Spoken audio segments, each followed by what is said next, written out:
Há um espírito de adoração que não pode sair de nós. Toda palavra que Deus nos dá, Ele nos dá apenas na sua presença.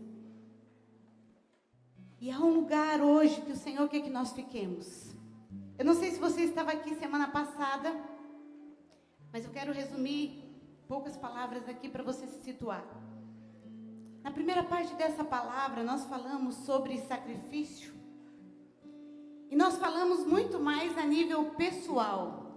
Tudo aquilo que um sacrifício pessoal levou pessoas, durante o percurso da Bíblia, alguns exemplos apenas eu trouxe, a conquistar o seu lugar de herança e de bênção. Mas rapidamente eu trouxe alguns conceitos muito importantes que nós não podemos perdê-los de vista hoje. Sacrifício. O sacrifício que eu estou falando que gera herança aqui, não é o sacrifício da salvação, esse só Jesus conquistou. O sacrifício para a salvação só Jesus conquistou. O sacrifício que estamos falando aqui nesses 2 dias é o sacrifício que nos faz acessar o lugar de bênção e de herança para vivermos uma vida extraordinária aqui na terra. Eu também falei que há um ciclo contínuo entre sacrifício e herança. Assim como Deus, em algum momento da nossa vida, nos pede sacrifício, ou nós desejamos oferecer sacrifícios espontâneos, isso nos faz acessar algum tipo de herança. Mas em algum momento, essa própria herança pode ser novamente pedida em sacrifício, e assim o ciclo se repete. Eu também disse que o sacrifício ele não é obrigatório. Você lembra disso? Não há uma ordem, sacrificai na Bíblia. Existe orai, existe vigiai, mas não existe jejuai, por exemplo. Sacrificai é alguma coisa.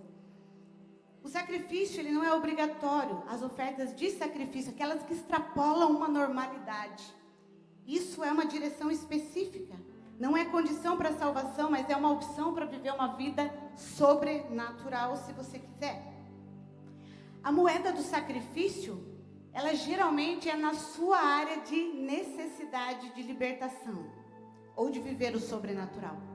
E é muito interessante porque às vezes a gente só pensa na falta de alguma coisa, mas você sabe que o excesso de alguma coisa, às vezes, na nossa vida, também é prejudicial, e nós precisamos, às vezes, sacrificar por esse motivo.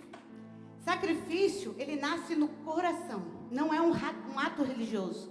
Então, pastor, eu posso dar a minha vida em sacrifício pelo outro, e não ser um sacrifício verdadeiro, esse que nós estamos falando esses dias? Sim. Por isso que 1 Coríntios fala que a base de tudo é o amor. Primeiro o amor a Deus, depois o amor a pessoas. Então eu posso fazer uma oferta, digamos que seja de tempo, dar 1 mês de dedicação a um ministério específico da igreja. Se eu só dei a minha mão, mas o meu coração não sacrificou de verdade, não alcançou a herança. Isso é tão poderoso porque desmistifica muita coisa que a gente tem trazido. Eu posso dar 1 milhão de oferta e alguém pode dar 1 centavo de oferta. Se não alcançou, se não foi um sacrifício do coração, mas foi apenas um ato externo, não é sacrifício na leitura de Deus. O sacrifício, ele retira a maldição e juízo de uma pessoa, de uma família ou de uma nação. E atrai a bênção e o sobrenatural. O sacrifício significa ir até extremos com Deus. Aqueles que poucos vão. E provocar o sobrenatural que poucos vivem. Eu creio que aqui eu consegui resumir para que você tenha essas verdades muito bem estabelecidas dentro de você para ouvirmos hoje. E aí o Senhor me disse o seguinte: como semana passada nós falamos do sacrifício pessoal, do que gera na nossa própria vida, na individualidade, hoje eu quero entrar no contexto bíblico. Vamos combinar de você tocar, Ana? Eu sou exigente, né? Nós vamos tocar na hora que o Espírito coordenar, pode ser? Se falar, né? Nós vamos deixar ela de plantão. Ele não olha para ela, tá, irmão? Deixa ela constrangida, olha aqui para mim. Deixa ela adorando ali. Existe um lugar de sacrifício que os nossos pais da fé entraram e que tem sido alvo da minha existência a viver. E eu quero compartilhar rapidamente algumas coisas aqui. Por quê? Porque eu observei que alguns viveram o sacrifício, mas mais a nível pessoal. E atraiu bênção e herança para a sua própria vida. Mas outros foram ainda além. Eles não só escolheram sair da vida cristã normal para uma vida cristã extraordinária pessoal, mas eles entenderam que eles levariam também o extraordinário sobrenatural sobre outros. E a esses Deus escolheu para tocar a história da sua nação, a história do seu povo e a história de uma geração que inclusive chegou até nós. E eu comecei a observar que esses sacrifícios, eles retiraram a maldição de tal forma que foi possível que essa herança, por exemplo, do Evangelho chegasse até nós. E o primeiro que eu quero falar foi o sacrifício que Abraão realizou, que chegou até nós, até hoje, e que é tanto falado por nós. Eu queria que você abrisse esse texto, alguns nós não vamos ler, mas esse eu queria que nós lêssemos. Hebreus capítulo 11, do 17 ao 19. Diz assim: pela fé Abraão... Amor, deixei meu óculos aí? Eu não vou conseguir. Eu esqueço ainda que eu preciso, amados.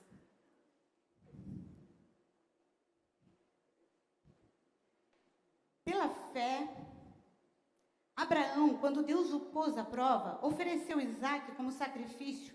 Aquele que havia recebido as promessas estava a ponto de sacrificar o seu único filho. Embora Deus lhe tivesse dito, por meio de Isaque, a sua descendência será considerada. Abraão levou em conta que Deus pode ressuscitar os mortos e figuradamente recebeu Isaque de volta dentre os mortos. Existem algumas coisas que nós já temos falado sobre Abraão. Mas eu quero que você observe o seguinte. Deus estava buscando reconstruir um legado de fé conforme o coração de Deus, conforme Deus queria que o homem vivesse, um nível de relacionamento que ele queria ter com o homem. E foi por isso que ele olhou para Abraão e disse: aqui está um homem que eu posso contar. Um homem disposto a ir até extremos comigo, porque Deus já conhece nosso coração. E quando Deus deu uma promessa a Abraão de dar o seu filho Isaque, era com o objetivo de gerar uma grande nação, filhos da fé. Abraão se tornaria pai de multidões, pai da fé. Inclusive, então, hoje nós podemos dizer que somos filhos de Abraão, sim? Filhos dessa fé. Mas naquele dia, quando Deus deu a promessa, nós sabemos o caminho que levou até que ele tivesse esse filho, depois Deus pede esse filho. E a grande pergunta é, talvez muitos de nós faríamos como a sunamita fez. Você lembra que eu iniciei a palavra da semana passada? Com a sunamita? Com a seguinte pergunta: mas por que ele deu, se depois ele ia pedir? E essa pergunta, ela só se responde na paternidade de Deus, uma confiança profunda no caráter de Deus e no conhecimento bíblico e profético desse ciclo que eu estou explicando entre sacrifício e herança. Se nós entendemos que há tempos de sacrifício e tempos de herança, mesmo que os dois estejam muito próximos, nós vamos conseguir compreender que Deus de alguma forma está no controle, e o objetivo de Deus com esse ciclo é nos manter num lugar de filiação, num lugar de assertividade espiritual, uma espiritualidade firme e saudável, uma fé consistente, e nos levar a níveis extraordinários com Ele. Amém? Então a pergunta é: será que precisamos amadurecer? E parar de fazermos essa pergunta, porque nós já estamos sabendo as respostas agora? Amém? Nós já sabemos o porquê Deus age dessa forma. Nós entendemos aqui espiritualmente que é um ciclo espiritual que permanece por toda a Bíblia e que permanece na vida de quase todos nós, em alguma hora, em algum momento, em algumas estações. Então essa é a realidade. E Abraão, então, não mais perguntou e apenas obedeceu. E quando eles estavam subindo o Monte Moriá para esse sacrifício, Isaque olhou para o pai e perguntou. A pergunta lógica, ele sabia como era o sacrifício, onde que está o cordeiro? E aqui eu já trouxe algumas vezes eu já trouxe a palavra, explicando essa conversa e o que isso tinha gerado na vida de Isaque. Sim, você lembra? A fé, a confiança o legado de homem de Deus que Abraão era, e de fé que transportou para o seu filho. Mas hoje eu quero falar algo mais. A tradução bíblica no hebraico ela é muito mais complexa que no português. E quando a gente vai estudar esse texto mais profundamente, a princípio Deus tinha me dado apenas uma revelação. Mas quando eu fui estudando o texto, depois fui buscar base em pessoas que eu confio, como por exemplo o Luciano Subirá, o consultor bíblico, né? Eu percebi que realmente havia muita consistência naquilo que Deus estava me trazendo. E aí eu percebi uma coisa. Quando Abraão estava subindo, a sua fé foi além do que nós já podemos ver até agora. Ele não estava apenas dizendo assim, eu confio no Deus, no caráter de Deus, que já é muito, né? Eu confio na paternidade de Deus, eu sei que existe um ciclo de sacrifício e herança. Ele foi além. A Bíblia fala aqui que, figuradamente, ele estava já recebendo Isaac dos mortos. O que diz aqui? E muitas tradições mostram que Abraão, naquele ato, durante a subida, já com o coração disposto ao sacrifício, Deus revelou Jesus para ele. Uau! Abraão anteviu a promessa. Gente, eu muitas vezes orei com pena do Abraão. Abraão morreu sem ver a promessa. Quem já não pensou assim? Ele viu antes de todos, profeticamente. Sabe por quê? Porque a Bíblia diz assim, que ele tinha certeza que assim como Deus ressuscitaria Cristo, poderia ressuscitar Isaac se ele resolvesse. E que talvez ele pudesse estar fazendo uma referência ao que aconteceria no futuro. Uau, aleluia! Olha o que é um homem que tem coragem de ir a extremos com Deus. Deus conta segredos que só a humanidade saberia milhares de anos depois. Ora, Shinarabarasi! Eu quero ser uma daquelas que Deus sopra no meu ouvido um segredo que muitos ainda não sabem, não para ser melhor, mas para me antecipar na herança prometida por Ele. Ora, Shinarabarasi. E agora eu posso imaginar o que guiou Abraão todos aqueles anos. Uma visão profética, amados, não é para a gente ter uma experiência extraordinária apenas em um momento, mas é para nos dar base e sustentação consistente de fé para aquilo que nós viveremos no futuro. Deus estava gerando em Abraão a partir do entendimento quando ele entrou no lugar de sacrifício. Deus deu uma herança para ele, um legado, não apenas sobre o seu filho, como já era muita coisa, não apenas sobre uma nação, mas Deus estava anunciando uma herança para a humanidade através da vida de Isaac, de Abraão. Aleluia! Foi por isso que um dia, quando eu estava numa plateia como você está, e pela primeira vez na minha vida, numa igreja tradicional pequenininha, eu ouvi falar sobre avivamento. E aquele homem, de uma forma muito simples, falou assim: você sabia que se você quiser, você pode fazer parte da história do avivamento? Você sabe o que aquela pequenininha de menos de 18 anos, ou talvez 18, não me lembro, disse para si mesmo, porque ninguém nem me sabia da minha existência ali. Para mim mesma: eu vou fazer parte. Eu vou. Eu decidi agora que aquizinho, agorinha, acabei de decidir, eu vou fazer parte do avivamento. Ora, Shinarabá, 20 anos depois, estou colhendo coisas que nós vivemos e vivenciamos e cremos quando éramos tão pequenos e tão sem entendimento de muita coisa, mas pelo manifestar profético de Deus, Deus nos dá autorização e nos dá a chave para entrarmos em lugares que nós queremos entrar. Porque Ele é Pai.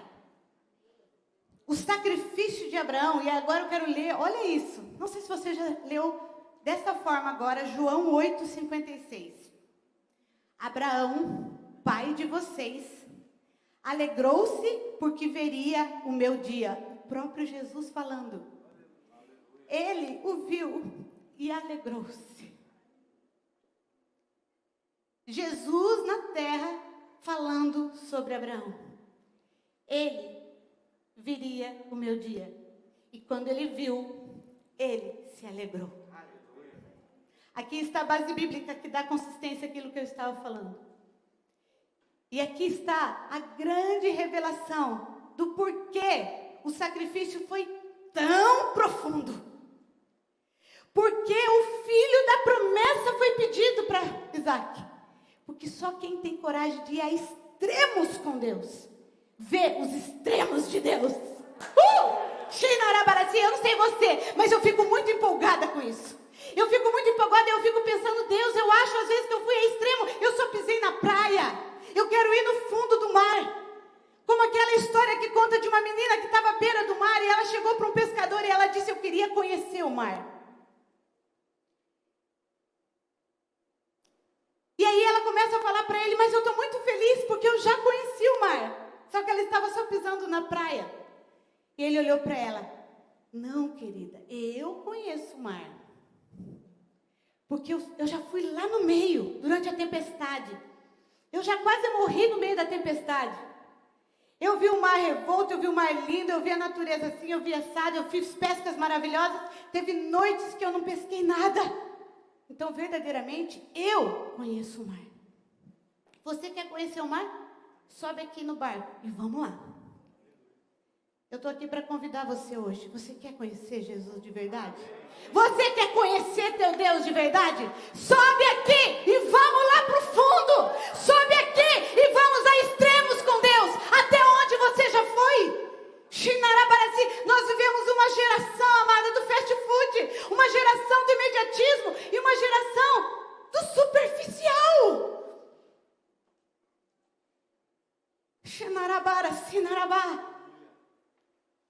E eu tenho clamado a Deus, e às vezes quando eu me vejo em algumas atitudes, às vezes até me reprovando, eu penso, eu estou me reprovando do quê? Eu que pedi para ser assim com Ele. Se eu começo a ler um texto sobre sacrifício, eu não consigo ler a definição. Eu começo a comer tudo que fala sobre sacrifício, porque isso é profundo, isso é intenso. A gente não pode ficar com a cereja do bolo e não comer o bolo. Raspar o brigadeiro e não querer a consistência da massa. Isso é imaturidade. Por isso que a criança lambe o brigadeiro do bolo. Nós precisamos ir fundo. E, amados, eu preciso dizer, porque Deus me autorizou, eu estava pedindo a autorização dele, e a pessoa que me entregou a palavra não sabia. Você precisa ir fundo com a palavra. A igreja ainda está muito superficial com a palavra. E é a palavra que vai te dar consistência para ir extremos com Deus dessa forma.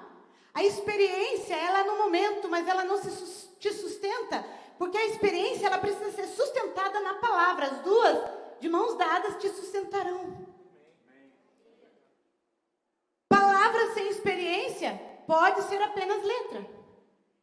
E como eu falei semana passada, a experiência, a espiritualidade, não o Espírito Santo, porque ele não é assim, ele é profundo. Mas o que nós fazemos com o que o Espírito Santo faz pode se tornar superficial, uma espiritualidade vazia, se não houver consistência. É tempo do arroz e feijão, gente. Você quer se alimentar de verdade? E eu não sei, ou melhor, eu sei, eu tenho certeza. Não é à toa que não houve uma geração tão falado sobre alimentação como essa geração. Sabe por quê? Porque para mim tudo fala. Da mesma forma que Deus quer transformar a nossa visão, a nossa relação com a comida, é porque Deus quer nos transformar na nossa relação com o pão do céu.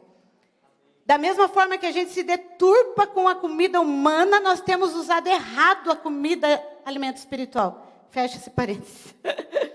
O fato é que o sacrifício, neste caso, anunciava o fim de uma religião legalista em Abraão. Onde a idolatria apenas por um legado, perceba. Para os judeus, ter um filho homem era quase que o sinal de bênção ou de maldição na vida deles. Eles se apropriavam mais da aparência disso, para carregar um nome, do que do verdadeiro valor de um legado, espiritualmente falando. E quando Deus realizou esse sacrifício em Isaac, ele estava dizendo assim, o que importa é o que eu determino.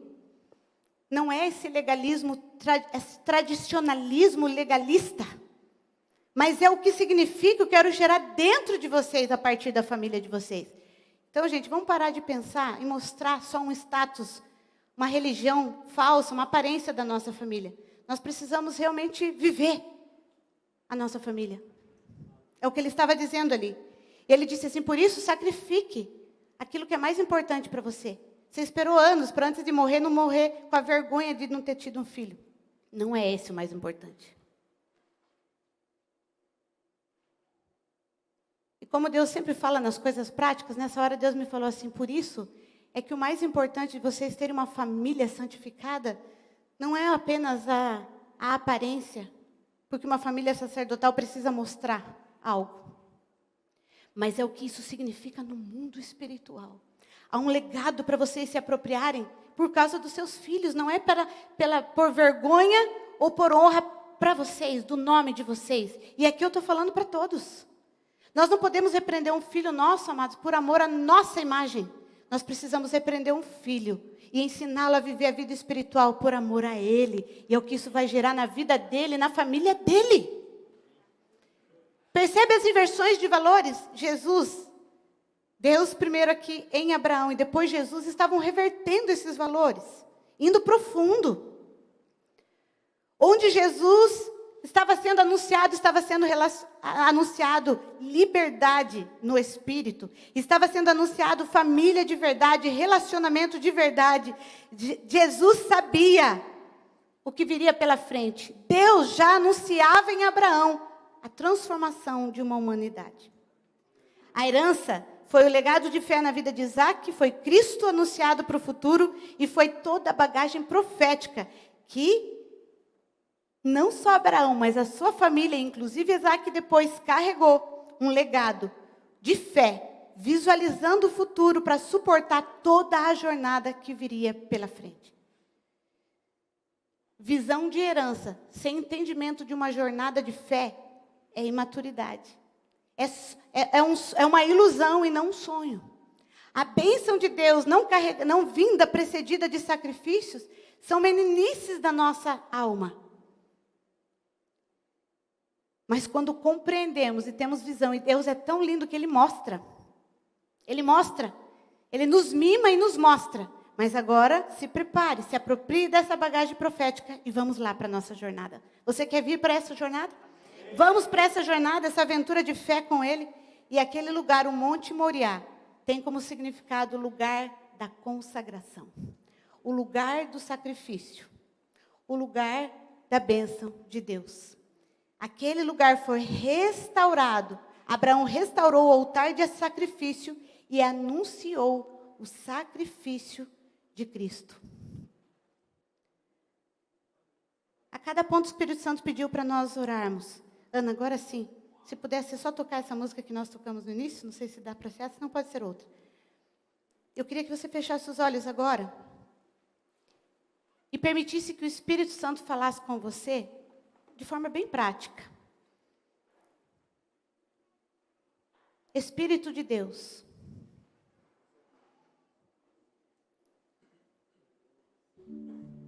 existe algo que o Senhor quer que eu contribua para a minha geração, que eu ainda não enxergo?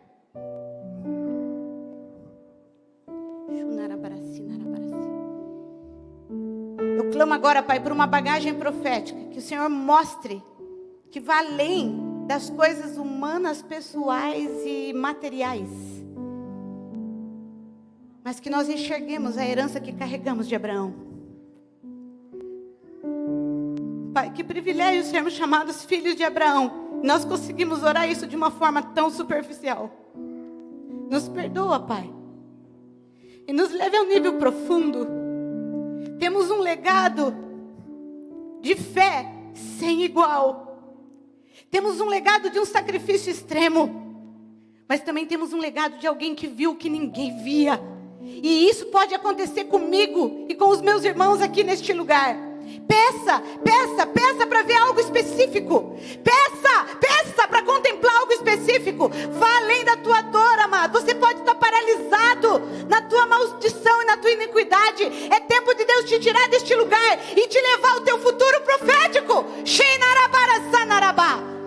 Sim, e este lugar não é um lugar passivo. É um lugar ativo. Fé é ativa. Pergunte para Ele: existe algum sacrifício, Pai?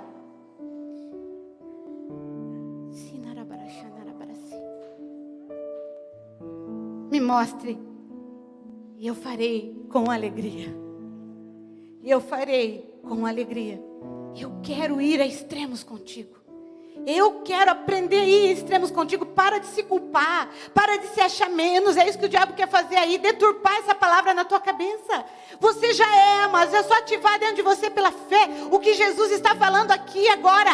Para de pensar que é para aquele que está à tua direita, aquele que está à tua esquerda. É para você. O anjo está diante de você agora e está te fazendo uma pergunta. Você crê que este legado é teu? Shinarabarasi.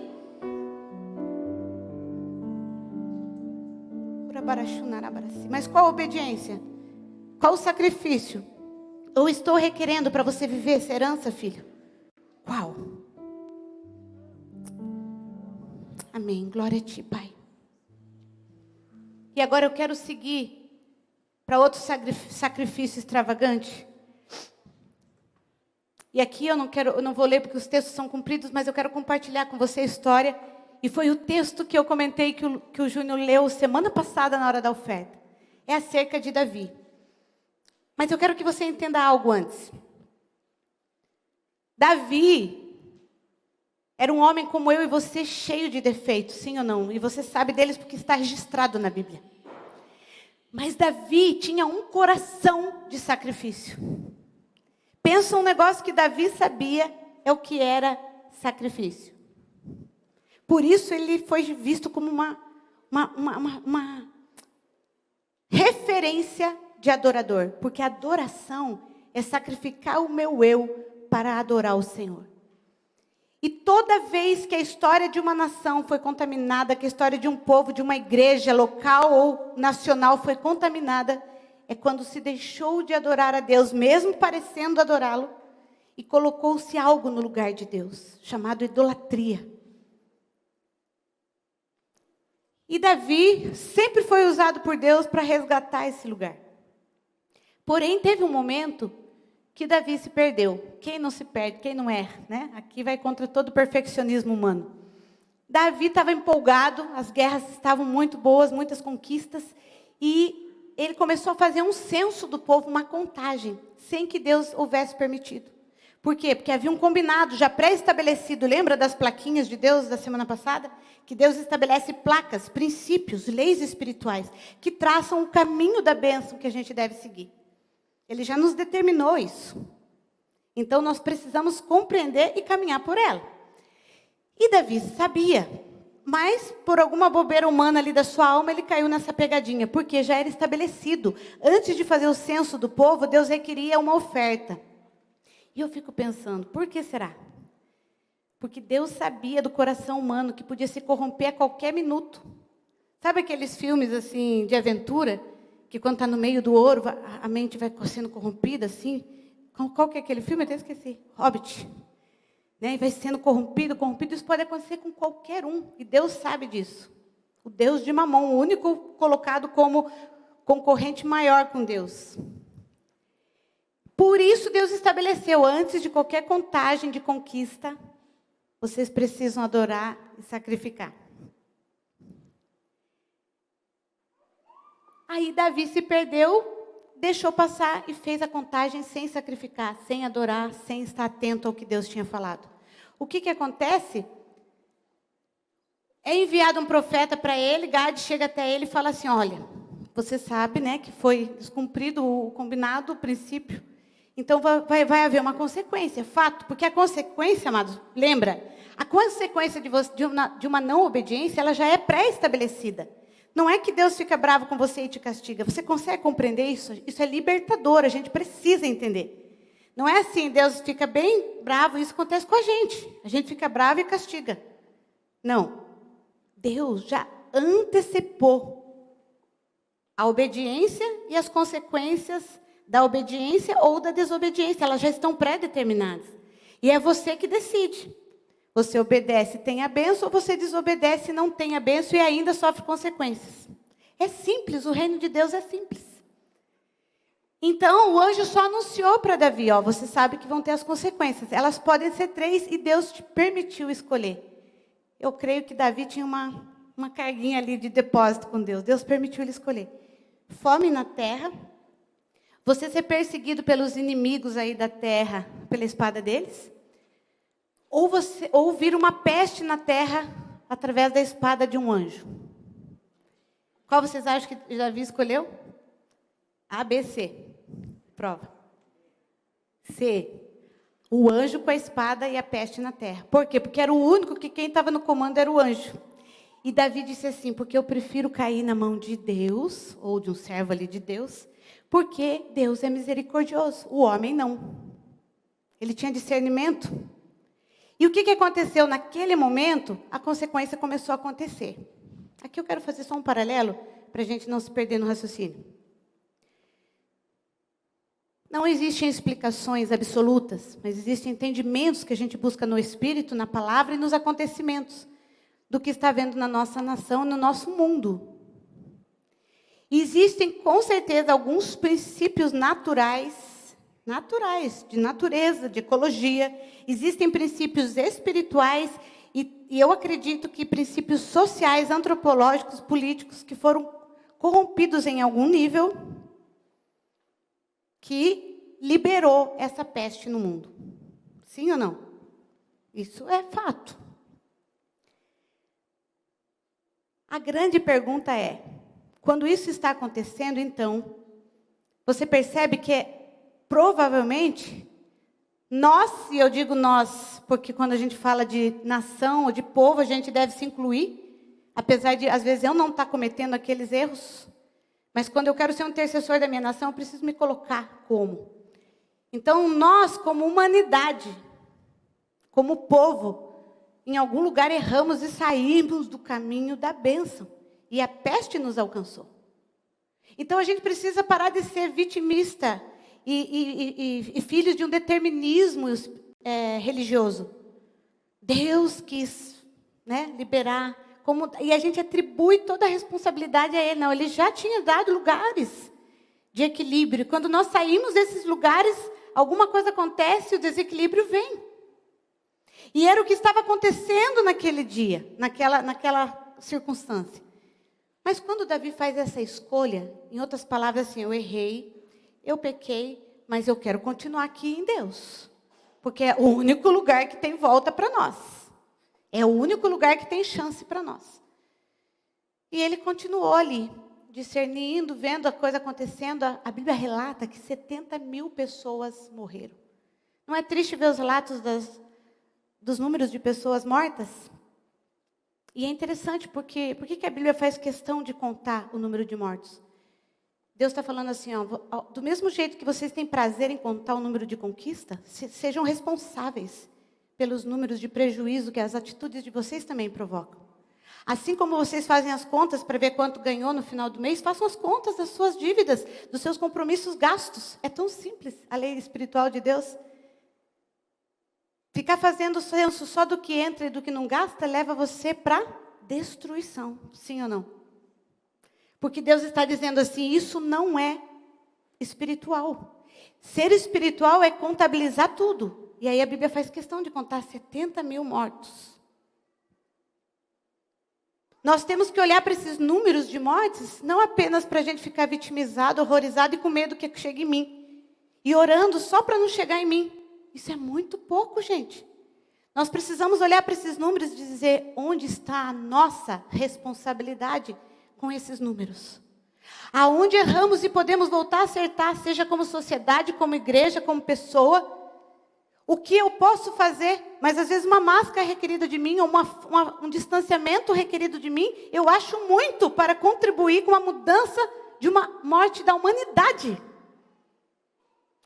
Isso é muita falta de visão antropológica, social e espiritual. É extremamente egoísta e individualista. E isso nunca foi a ideia de Deus para o ser humano. Olha o nível de responsabilidade que ele traz aqui para Davi e a sua nação. E quando Davi está ali observando isso, acontece algo muito interessante. O anjo está lá com a sua espada. de repente, ele para. E a Bíblia fala que Deus mandou o anjo parar. E aqui entra mais uma percepção que eu acredito que vai além do que a gente já entendeu até agora. Até então a gente percebia assim, Davi ligeiro, porque a gente tem uma visão de Davi como um rei esperto, sábio, inteligente e super ligado. Então Davi ligeiro se aproveitou que o anjo parou e entrou para interceder e para pedir perdão e dizer, olha, não era Deus, fui eu que errei, não foi o povo, eu quero aqui interceder agora por eles. E parece que então ele só se aproveitou do intervalo. Mas eu quero te mostrar um detalhe. A hora que o anjo parou, sabe aonde que estava passando? Em Jerusalém, e mais especificamente, ali descreve que era na região do terreno de Araúna, né? Desse terreno de Araúna, na eira de Araúna, que é chamado, mas que é uma área rochosa do Monte Moriá, aonde Abraão tinha sacrificado Isaac. E você lembra como foi chamado e consagrado aquele lugar? O lugar do sacrifício, da consagração, da separação, aonde foi anunciado Cristo. Quando o anjo chegou naquele lugar, ele parou tudo. Havia já o sinal do sacrifício ali. E aonde há o sinal do sacrifício, a maldição é retirada. Alguém está aí? Alguém está aí?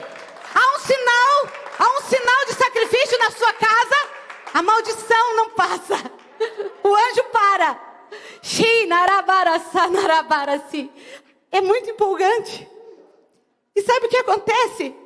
Davi não foi só esperto, ele teve discernimento espiritual. E a Bíblia nos deixa entender que ele discerniu essa realidade espiritual.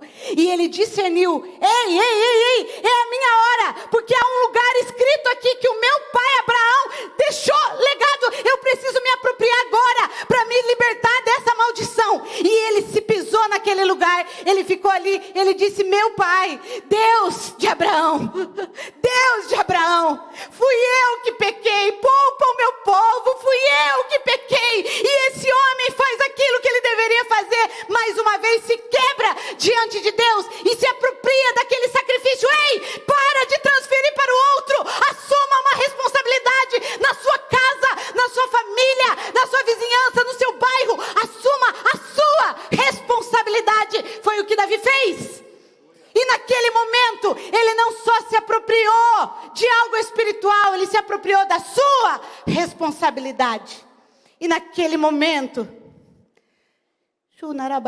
Deus olha para ele. E sabe o que eu imagino? Vocês me vêm falando isso toda a palavra. E eu descobri estudando neurociência, que quando você está lendo algo, e você imagina ou adentra a história, escute isso que eu estou te falando, é muito revelador. Você experimenta uma experiência cerebral.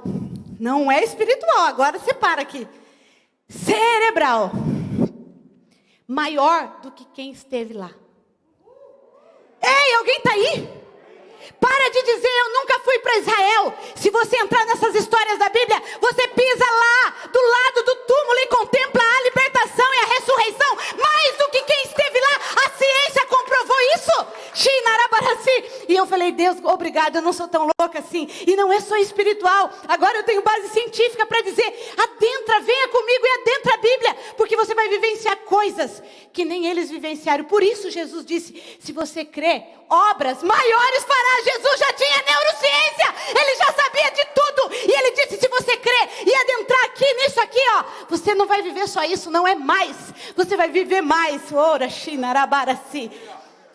Foi o que Davi fez, e eu consigo imaginar agora. E por isso nós podemos ir além de Davi nas nossas experiências com ele. Deus chegou para ele. Sabe Deus sorrindo? Eu amo ver Deus sorrindo. Você é do tipo que só vê Deus zangado? Então você não conhece o pai que ele é. Eu adoro contemplar o riso de Deus. E quando Deus sorri, porque me amar, Ele me ama sorrindo, não. Mas quando a gente tira um sorriso de Deus, significa assim, você entendeu. Você entendeu o que eu estava te dizendo. E você entendeu que eu estou aqui, triste, vendo esse povo morrer.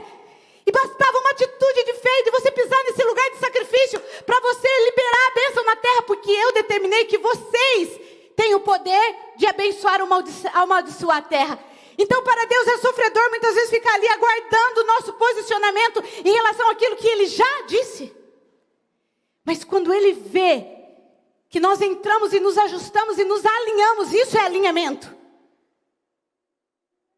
Eu digo, vocês ouvem e adentram nesses lugares que eu estou dizendo. E quando eu vejo acontecendo, eu me alegro, diz o Senhor. E Ele olhou para Davi e disse: agora, sobe lá e oferece um sacrifício. Ele deu a oportunidade do próprio pai Abraão para Davi. E sabe o que acontece? Davi vai lá, briga para comprar aquele terreno. E o cara, dono do terreno, ligeiro espiritualmente também, não. Eu quero te ofertar. Quem aqui já brigou para ofertar? Nós já, glória a Deus. Sabe aquela briga santa? Não, eu que pago. Não, eu que pago. Quem já brigou? A gente tem mania de ficar esperando. Ai, vamos ver se vai pagar para mim. Vamos ver. Se tem coração mesmo, né? Deus quer gente que brigue para ofertar, amado. Deus quer gente que brigue para entender que atrás daquela oferta tem uma herança. Oh, aleluia! Atrás daquela... Teve vezes eu ficar tão desesperada de querer ofertar e eu não tinha. Sabe o que Deus fez? Eu orei para Deus fazer alguém ofertar e eu estar lá com o nome no negócio. E aconteceu. Porque Deus honrou o meu desejo absurdo de fazer aquilo.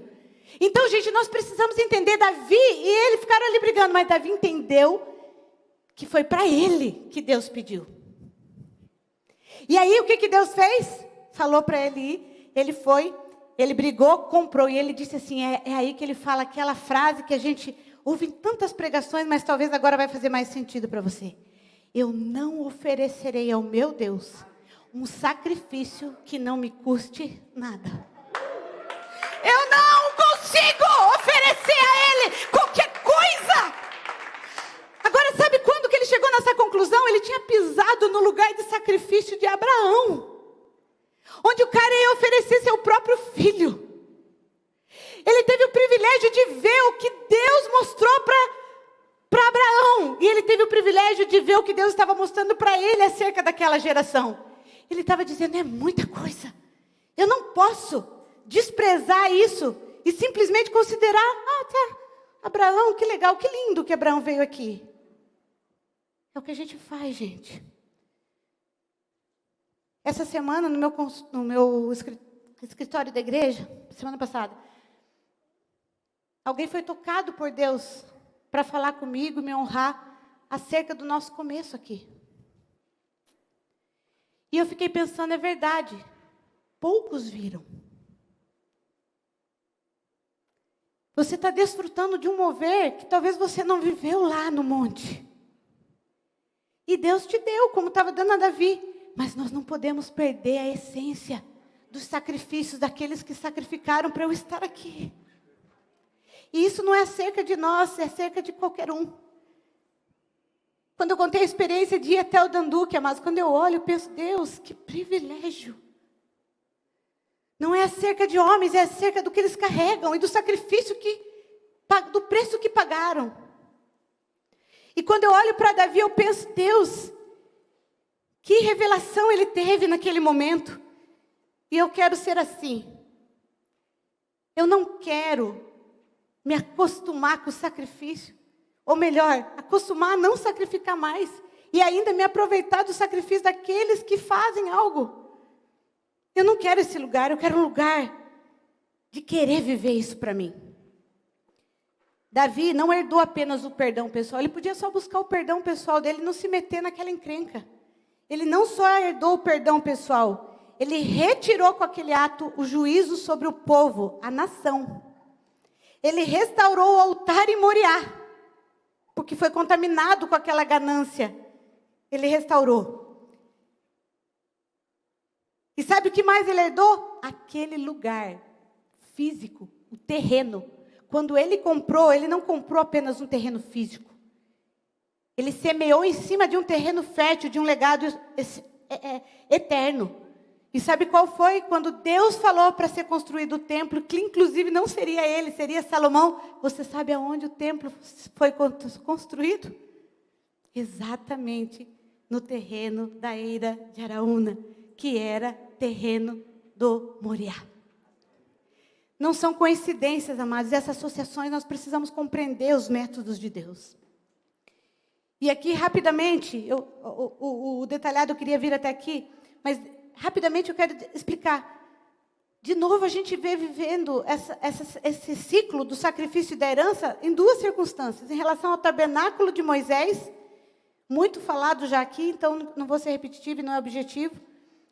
Mas primeiro havia o tabernáculo de Moisés, onde o povo adorava. Mas aí veio toda uma destruição, a arca foi roubada, vocês lembram disso? E começou precisou ser sacrificado porque a idolatria tinha chegado. E aí começou a restauração do altar de sacrifício de novo, e vem de novo a herança através da vida de Davi, o tabernáculo de Davi. A mesma coisa aconteceu com o templo. O primeiro templo foi destruído, mas Deus queria destruir. Se o templo era desejo e herança de Deus? Não. Mas pela corrupção do homem, o templo precisou ser destruído. E o que aconteceu? Depois Salomão vai e reconstrói. E eu quero só ler o versículo de Ageu 2:9. A glória da segunda casa, ou do segundo templo, será maior que a primeira. Quantas vezes você recebeu essa palavra sobre a tua vida e talvez não compreendeu tanto? E agora, faz mais sentido? Assim como a glória do tabernáculo de Davi foi superior à de Moisés. Assim como a glória do templo de Salomão foi superior ao primeiro templo. Da mesma forma, quando você entende o lugar de sacrifício, a herança que virá após sempre será maior. Isso é um princípio do reino, amados. Um princípio do reino. E por último, eu quero falar com você sobre algo que foi falado esses tempos atrás. Eu queria apenas resumir. Eu não sei se vocês lembram, foi no final de uma palavra do pastor Marcelo, inclusive, ele citou o sacrifício de Elias. Mas eu quero mostrar aqui para vocês algo que ele restaurou na nação. Vocês lembram que a nação estava em crise, com falta de água? 3 anos sem água? Em 2 Reis, capítulo 18, 21 a 39, se você quiser ler depois em casa. A nação estava em crise. E Deus tinha anunciado para Elias. Essa crise veio porque o povo de novo entrou em rebelião, desobediência, idolatria. Elias se levanta diante do povo e ele diz assim: ei, vocês precisam me ouvir. Vocês precisam ouvir o que eu tenho a dizer. Eles estavam já adorando a Baal, que eram outros deuses. E aí Elias faz um desafio. Eu vou desafiar nosso Deus e o Deus de Baal. Chamou os profetas de Baal e fez um desafio. E quando ele começa a montar ali o altar do sacrifício, porque o desafio era, vamos ver qual Deus vai atender e vai trazer fogo. Vocês lembram disso? Ele começa a montar e ele coloca primeiro 12 pedras. Aquelas 12 pedras representavam as 12 tribos de Israel. Ou seja, Deus estava dizendo assim, ó, cada tribo precisa ser responsável pelo seu sacrifício. Aqui agora. E cada um vai receber segundo aquilo que sacrificar. Puseram as 12 pedras. Depois ele fez uma valeta ao redor e encheram de sementes. E cada tribo era responsável de ir lá e pôr as suas sementes. A minha pergunta é, você tem noção que são as suas sementes que você vai colher? As minhas sou eu que vou colher. As suas é você que vai colher. Quais as sementes que você tem sacrificado? E aí ele continua. Coloca a lenha, coloca o novilho do sacrifício, e aí ele coloca 4 cântaros de água. Só que cada cântaro eram 4 cântaros de água, mas cada um foi colocado 3 vezes, ou seja, 4 vezes 3, 12. Eles colocaram 12 cântaros de água, que equivaliam a 120 litros de água, para uma terra que estava sem água. Porque cargas d'água num lugar que é para vir fogo, ele ia colocar água. Aí vem um dos princípios que eu falei sobre sacrifício. Geralmente, Quando você tem escassez de algo, é naquela área que Deus vai pedir para você sacrificar. Olha que interessante. Você está faltando tempo para você? Então é tempo que você tem que sacrificar. Está faltando relacionamento para você?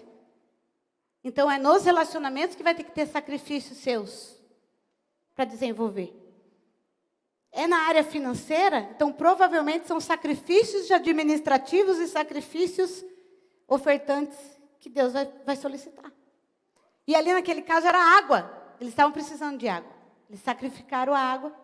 E a Bíblia fala que os profetas começaram a clamar a Baal e nada. E Elias ainda desafiou, todo corajoso. Gritem mais alto para ver se ele faz. E aí acontece que eles não conseguem. E daqui a pouco Elias começa a orar. E a Bíblia relata que ele orou com muito poder. Agora veja bem, amados. Imagina o coração do líder. Eu fico imaginando. Por muito menos eu já senti, eu compartilhei isso esses dias. Eu falei assim, uma coisa é eu sacrificar o meu. Eu falei para alguns que caminham comigo numa determinada situação. Outra coisa é eu pedir para vocês, ou transmitir para vocês a visão, vamos sacrificar junto. Uma coisa é eu sofrer as consequências por mim. A outra coisa é eu levar outros comigo. Então Elias estava ali, ele pensando, eu fui a extremos com o Senhor, Deus. Eu fiz aquilo que a gente não tinha. Agora é contigo. Você precisa ser extremista conosco. E a Bíblia fala que o fogo veio numa intensidade tal que não só queimou o sacrifício do novilho como geralmente era, mas foi queimando a madeira, a terra, as pedras, e ainda diz que lambeu toda a água. Que fogo que lambe a água, a não ser o fogo que vem do sobrenatural de Deus. Xinarabaraçunarabá. E a hora que isso acontece, o povo se levanta e diz, só o Senhor é Deus. Só o Senhor é Deus. Precisa chegar nesses pontos radicais? Não. Na visão de Deus, não. Mas a rebelião do nosso coração, ela é tão profunda, amados, que às vezes precisa. E eu tenho feito uma oração para o Senhor. Pai, eu quero ser obediente de uma forma mais simples. Eu quero viver o teu sobrenatural de uma forma mais leve. E sabia que existe, Deus quer isso? Por isso, pediu para sacrificar, para de discutir o mês, sacrifica logo. Coisa que às vezes eu levava anos, agora nós estamos levando 15 dias. Né? A gente vai tendo mais liberdade em Deus. Vamos logo viver o que Deus tem para nós. Vamos ser radical na obediência. Tem que ser radical em alguma coisa? Tem. Só uma. Obediência. Olha para o seu coração, amado. Quanta coisa você se auto-sabotou e não está vivendo a bênção de Deus porque você não sacrificou. E o maior sacrifício depois da graça, sabe qual é? Obediência.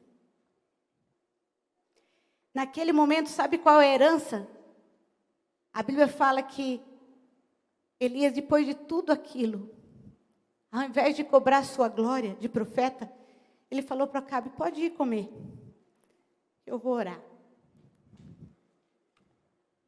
Como Deus tem falado isso comigo. O ministério é servir, amados. Para outros viverem, muitas vezes a gente está morrendo lá sozinho. E isso não é para amargura, é privilégio. É pisar em Moriá.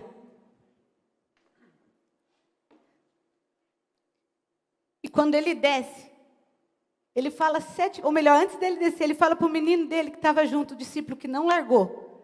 Quem de você não está largando o teu Elias até ver o que Deus quer mostrar para você? Ou você fica lá sentado, Elias que tem que vir me procurar?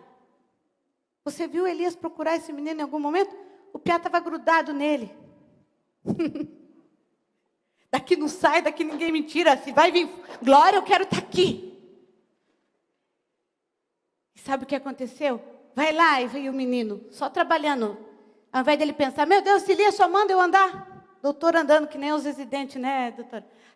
A gente falava que era doutor andando, só andava, trabalhando. E às vezes a gente começa a reclamar, não é? O profeta está lá na glória e mandando eu ir lá ver a nuvem. Que absurdo. Ele não pensava assim.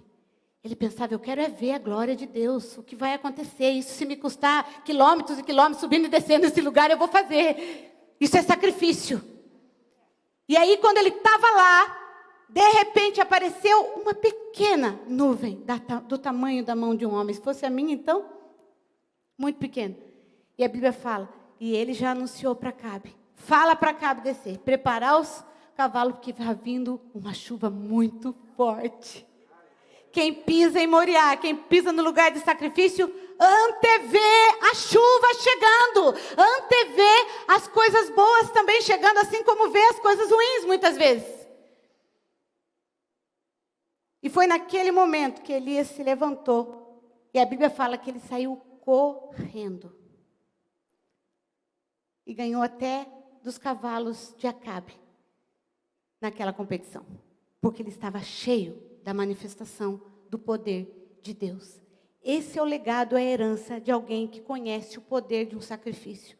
Esse é o legado de herança de quem conhece o que realmente é sacrificar. E para você que talvez fez os seus levantamentos teológicos, tá, mas e depois da graça e no Novo Testamento?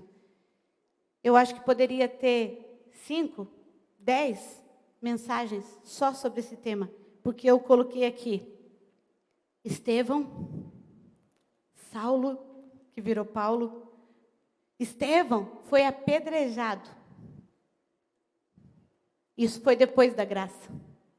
E Jesus não mandou ele fazer aquilo, ele quis morrer por Jesus.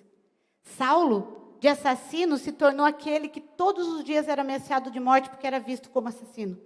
Mas ele pôs a sua cara para bater, para que toda a nação dos gentios fosse conquistada. Se morrer, morri.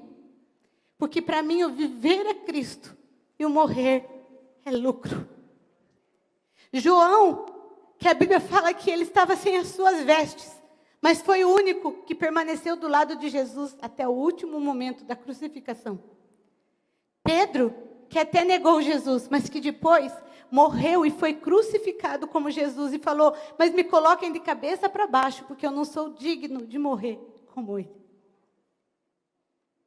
E nós poderíamos citar tantos outros do Novo Testamento que continuaram o legado porque eles entenderam que um sacrifício voluntário, cheio de ir a extremos com Deus, nos leva a heranças extraordinárias e a conquistas sem igual e nos tornam, sim, coparticipantes da glória de Deus, coparticipantes do sofrimento de Cristo e co-herdeiros da glória de Deus. Esse é o verdadeiro cristianismo, amados. Você quer subir no barco e conhecer o verdadeiro cristianismo? Eu quero convidar você a colocar-se em pé. E eu queria que você olhasse agora para dentro de si e lembrasse de algo. Existe uma herança, talvez ainda não conquistada, que Deus está desesperado para liberar sobre a sua vida. Mas lembre, Ele é o fogo, eu sou o sacrifício. E nessa hora eu queria que você se colocasse neste lugar. Deus, eu quero parar de ter medo de sacrificar. Eu quero parar de ter medo de você, Deus. Eu quero parar de ter medo de compreender a Tua palavra. Eu quero me libertar dessa preguiça mental e espiritual que me impede de conquistar o que o Senhor já tem me dito.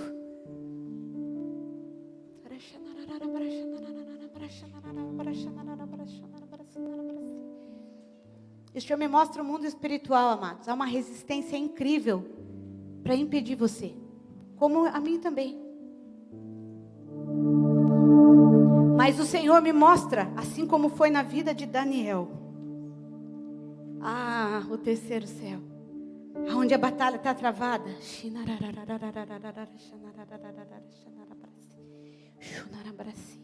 O Senhor me mostra que o exército de anjos guerreando por você é muito maior do que os demônios que guerram contra você, que guerreiam contra você. Você precisa enxergar o que Deus quer te mostrar. Quando eu enxergo, isso me abençoa. E eu posso te abençoar, mas se você enxergar, vai virar uma convicção em você que ninguém pode tirar. Eu quero orar agora, assim como Elias orou pelo menino dele.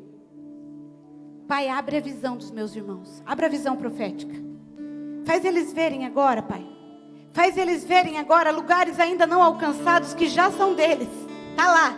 Ei, Shinarabara, Sinarabá. Faz agora, Deus. Faz agora. Shinarabarasi, Nararabarashanarabarasi. Todo esse demônio de incredulidade, Pai. De diminuição, de inferioridade, de limitador de crenças. Que agarram, demônios que agarram na sua mente, no seu corpo, nas tuas atitudes. Eles não podem te segurar, eles estão segurando porque você deixa. Shinarabarasi, Narabarasi. Qual é a tua resposta hoje? Você quer pisar em Moriá? Este lugar já foi conquistado por Abraão, por Davi, por Jesus e por todos os outros que já pisaram nele. Você já pode pisar por herança. Pisa agora, amado. Pisa agora. Pisa neste lugar de sacrifício e diz: eu vou além com meu Deus. Eu vou além com meu Deus. Eu vou além, eu vou além, eu vou além, eu vou além. Shinarabarashanarabarassanarabá. Oh, Sinararabarasi. Não é à toa que Deus nos tem lembrado dessa palavra. Oh, Rashinararabarasi. Antes ainda de adorarmos, o Senhor me traz isso.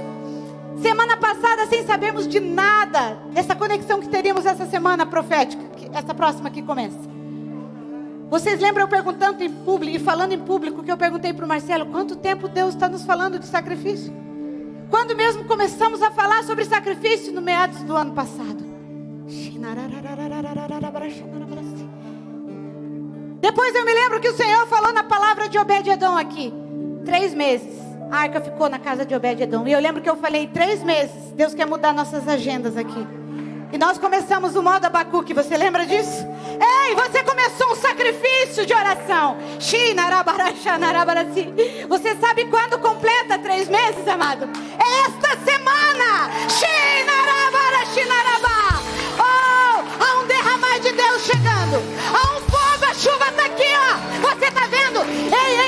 E tem gente que está aqui hoje, Orachinarabá, que está pisando no Moriá, que outros estão pisando aqui há 3 meses por você. Não tem problema, pisa é teu, pisa é teu, pisa é teu, pisa é teu. Shinarabarashanarabá. Há uma herança, há uma graça disponível. Shinarabarashanarabá. Deus não é um Deus que mente, Ele cumpre cada palavra. Shinarabarashanarabá.